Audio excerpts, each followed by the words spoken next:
Good morning and welcome to C-STEM Challenge Murals.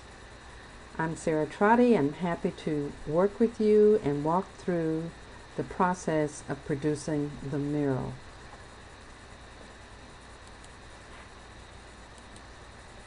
Water Energy Nexus Murals. That's the theme that we're following. Today we're on cycle 4 where we begin the design, producing a prototype for the mural. Students will create prototypes of their mural project solution. This example again helps remind us of what it takes to create a mural composition, which is the final thing that we're doing. We look at the center area where images are nice and large and reflect the theme, and the secondary areas that support that theme. Color and line and direction works together for a complete color harmony, composition harmony of the work. Water Energy Nexus Mural. Planning the composition. We're working with teams at each school level who will do the research for the images of ideal landscapes where energy has made a positive impact. Student teams will work together to create several compositions with generators or water treatment plants and other major components of energy. Schools, homes, cityscapes, and rural community settings can be incorporated into the compositions. Keep the images simple and large enough to be seen from a distance. This is an example, a photograph of a landscape full of lush greenery, just to give you a little idea of how you would go about filling the page with imagery or color. So students will search for images that they might incorporate. This particular image shows an old-fashioned water generator, and you can see how the water runs through here and comes out with a fast pace, creating the energy.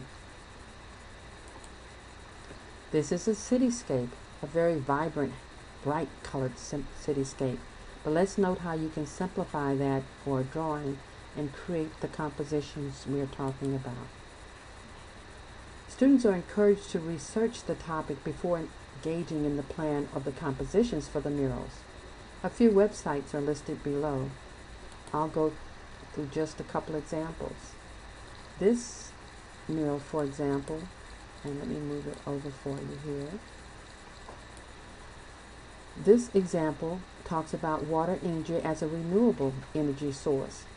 It relies on a supply of water to help provide the energy when it flows or falls. It creates energy, water energy, which is a source that's quickly becoming the most widely used form of renewable energy. Research like this is really important. If you look further down, it talks about hydropower. This is the energy that is created from the falling water or the flowing water. And there are many advantages to this, so do the research, students, and bring this information back to your classmates. There are other examples here. I won't read them all, but I just want to show you a few. This particular one from Lintex talks about what is energy. So let's use it as an example. Go back again and do the research. This next source that is not available now, but if you go back and look at the Goldman Sachs, they did a whole conference on water and energy.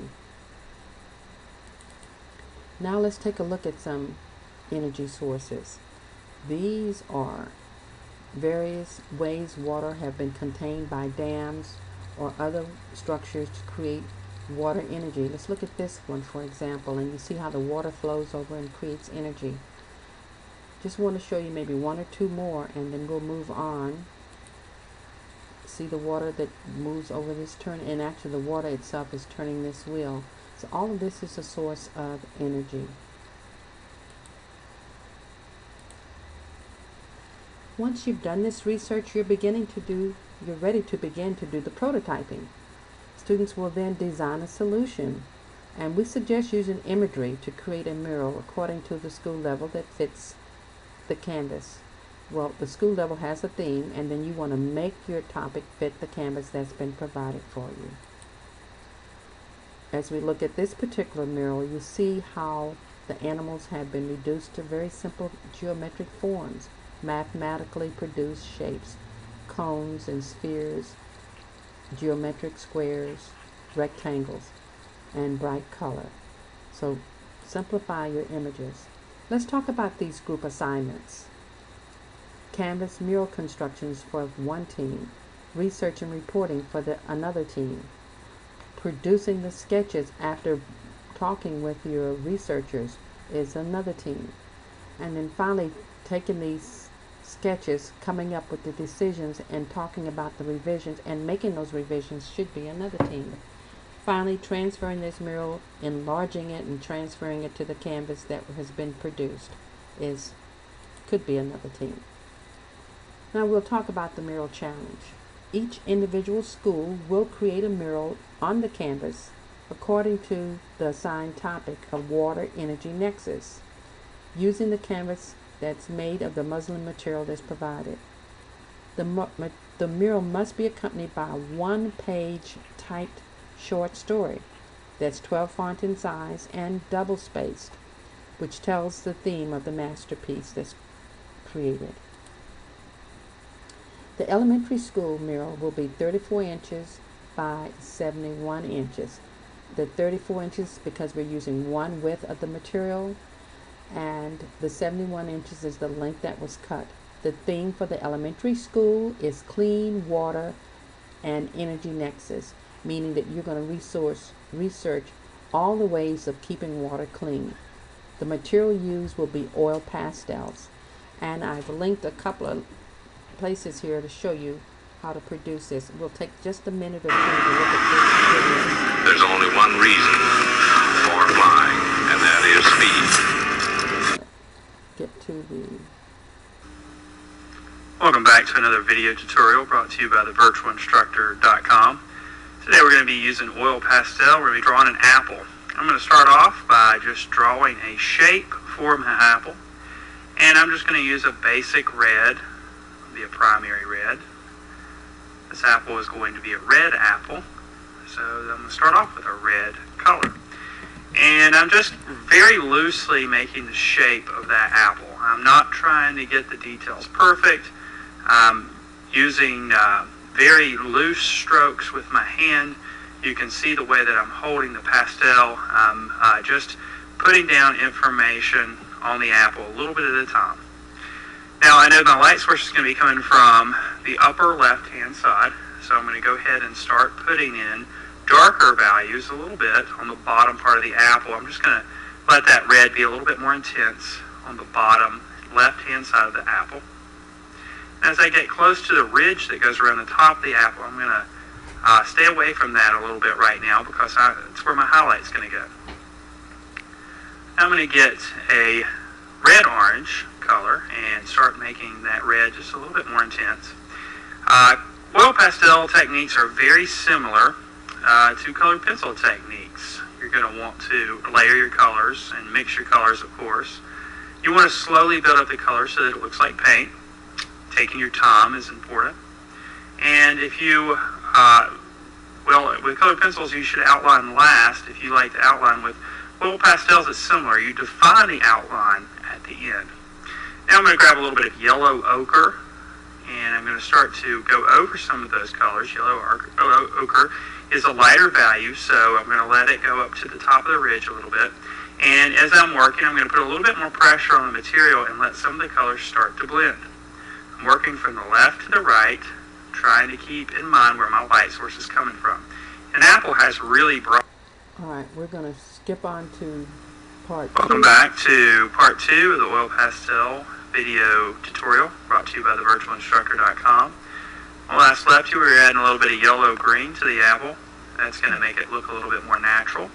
Now I'm going to go back over it, and I'm going to get a little bit heavier with my highlights at this point. I've built up the oil pastels to a point where the material is real thick on the surface, and I have a little bit more freedom to put those highlights on there with some heavy white. So I'm going to put some of those heavy highlights on there.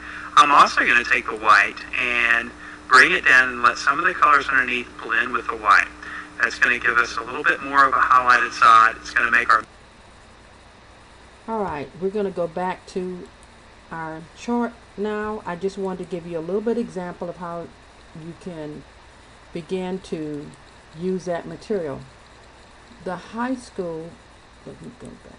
The middle school mural will be 68 inches in length. That's because there are two pieces of material sewed together to give the full length of this. And then the width, already pre-cut, 71 inches. The material for the middle school is acrylics, and there are some links here that will help you learn how to use acrylics. I'm not going to go through those, but just suggest that you go to any link, especially YouTube link, that shows you how to use acrylics. I do want to mention the theme for the middle school, the conservation of clean water and energy resources. So that means the middle school will indicate conservation, not just clean water, but how you conserve the clean water should be shown in your composition. We go to the high school, whose mural is 68 inches long. That's because two lengths of material are sewn top to bottom, sewn together, the same length as the middle school, but the high school is wider, 107 inches wide, because the mural is already pre-cut. The material is already pre-cut to that size. The theme, the efficient use of clean water and energy resources. And for high schools, you're going to use both media. You can use oil pastels, you can use acrylic paint, you can even use collage materials. There's a YouTube link here as well that just shows you putting the acrylic paint on nice and heavy. I'm not going to stay too long on this.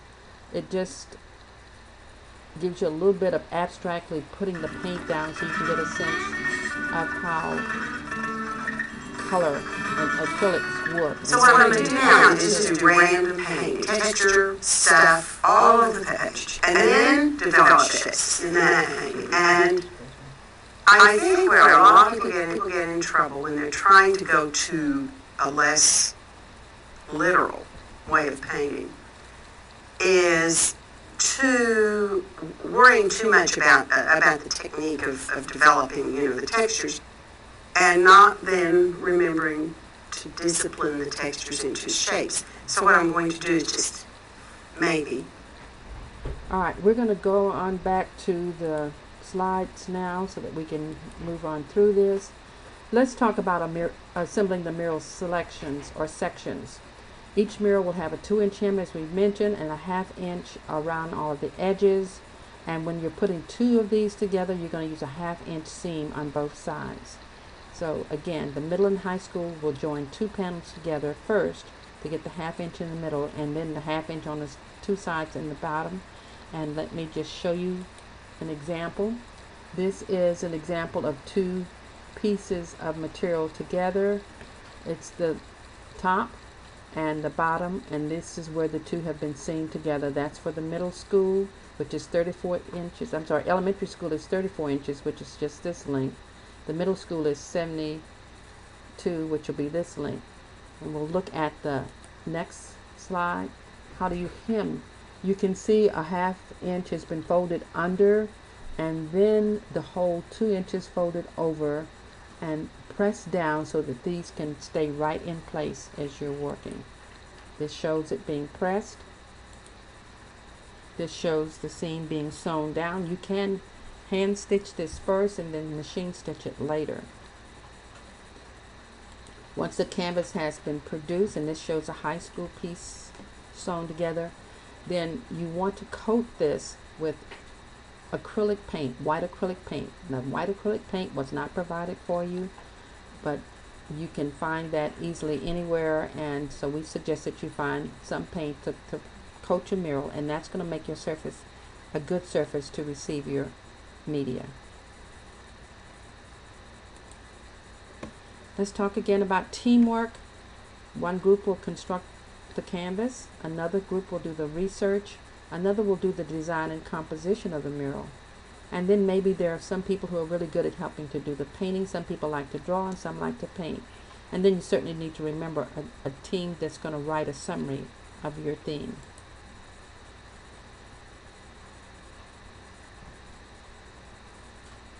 And we're just going to move on to talk about the rubric, how you evaluate what's done. Certainly clear expression of the water energy nexus theme for the elementary, middle school, or high school is important. Unity within the mural composition, which means using similar colors, similar kinds of lines, interesting contrast as well. Clarity and execution of the images, that means the images are going nice and large. You're not trying to do a lot of little detail. Effective application of the materials, whether it's oil pastels, acrylic paint, or mixed media. Effective use of the color. The color should be nice and bold and easily seen from a distance and help to reflect the theme. And finally, craftsmanship in the assemblage of the mural canvas and in the use of the material. This concludes our mural workshop, and I'd like to talk with you later if you have questions as you join me live on C-STEM Break.